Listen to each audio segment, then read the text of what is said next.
வணக்கம். இன்று ஆன்மீக பயணம்.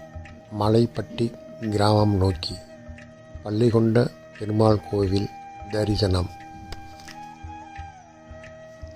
பள்ளிகொண்ட பெருமாள் கோவில் விருதுநகரிலிருந்து 18 கிலோமீட்டரும், அருப்புக்கோட்டையில் இருந்து 15 கிலோமீட்டர் தொலைவிலும் உள்ளது. இது ஒரு அற்புதமான திருத்தலம். இங்கு குழந்தை பேர் இல்லாதவர்கள் வந்து வணங்கினால் குழந்தை பேர் உண்டாகும் என்பதும், திருமண தடை இருப்பின் அவர்கள் வந்து வணங்கும் பொழுது விரைவில் திருமண தடை நீங்கி திருமணம் கைகூடும் என்பதும் பல்லாண்டுகளாக இந்த கோவிலுக்கு வரும் பக்தர்களின் நம்பிக்கை. அதுவுமே சனிக்கிழமை கூட்டம் கொஞ்சம் அதிகமாகவே இருக்கும். கார்த்திகை மாதம் நாங்கள் வந்த நேரம் 9 மணிக்கு மேலாகிவிட்டது. எனவே அதிக மக்கள் இங்கே இல்லை. ஒரு குடும்பம் மட்டுமே வந்திருந்தனர். அற்புதமான தரிசனம். பள்ளிகொண்ட பெருமாள் கோவிலுக்கு ஒரு வரலாறு உண்டு. ராமநாதபுரம் அருகில் உள்ள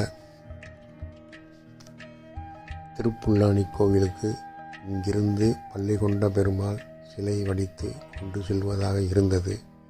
சிலை ரெடியானவுடன் சிலையை ஏற்றும் பொழுது கல் நகர மறுத்ததால் இங்கேயே அந்த சிலையை ஒட்டி ஒரு கோவில் அமைந்ததாக தலப்புராணம் கூறுகிறது. மிகவும் அமைதியாக இருக்கும். கோவில் முடிந்து சாமி கும்பிட்டுடன் பிரசாதம் வழங்கப்படுகிறது. எப்பொழுதுமே இந்த கோவில் பிரசாதம் நல்ல சுவையாக இருக்கும். அனைவரும் விரும்பி அங்கேயே சாப்பிட்டுவிட்டு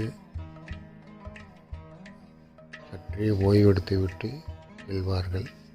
நாங்களும் அதன்படி பிரசாதம் சாப்பிட்டு சிறிது நேரம் கோவிலில் உட்கார்ந்து விட்டு வீடு திரும்பினோம்.